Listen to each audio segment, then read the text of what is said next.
Today, on how it's made. Lighters. We'll give you the case history. It's a case for combustion. Spin the wheel and you have an instant flame. Flip the lid and the flame is extinguished. A version of the lighter first appeared in the 19th century. At the time, it was more of a conversation piece than anything, a curiosity that ignited plenty of interest.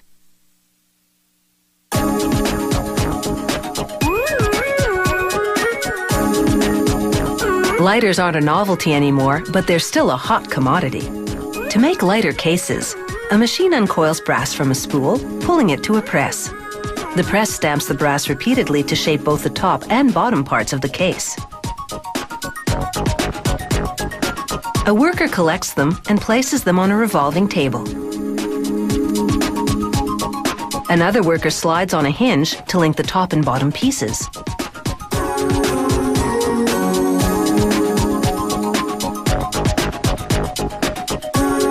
An electrode welds the hinge to the case. Then a mechanical arm knocks them down a chute to a worker who inspects the welding job.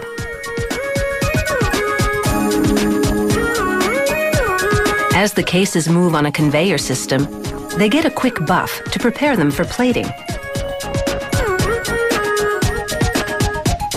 The lighter cases are now plunged into a series of washing solutions and rinses, followed by a nickel solution, then a chrome one. It's the finishing touch for the lighter cases. It's time to move on to the inner workings. A die shapes a piece of steel to make the inside cases.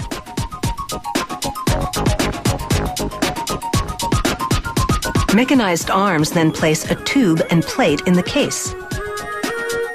The tube will hold the flint stone, and the plate will form the top of the inner case.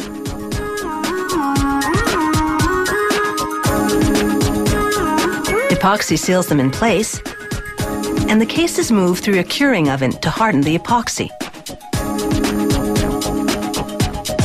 A worker arranges a pile of flint wheels so that the teeth are in the proper direction.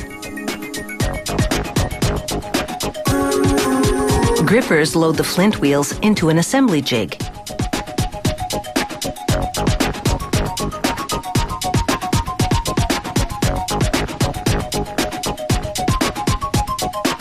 These cams will eventually act as a catch for the lighter lid. A gripper places the cam in the jig beside the flint wheel.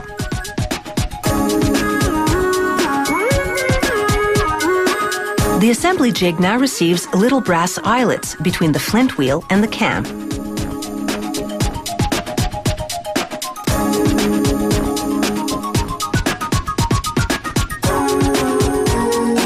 The machine slides the inner case over the flint wheel, cam, and eyelet. And an automated device rivets it all together.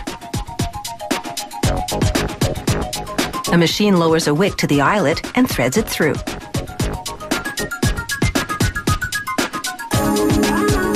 Blades move in from the side and snip the wick.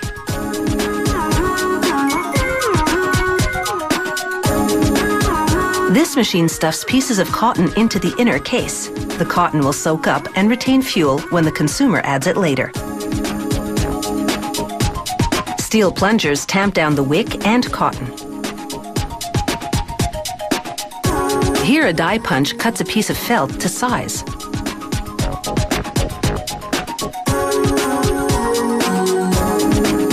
Automated arms pick up the felt and shove it into the top of the inner case.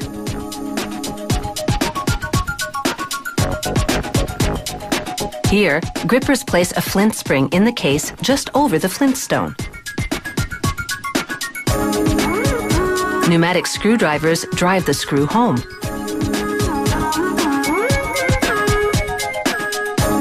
A rubber wheel spins the flint and sparks fly as a light sensor checks their intensity.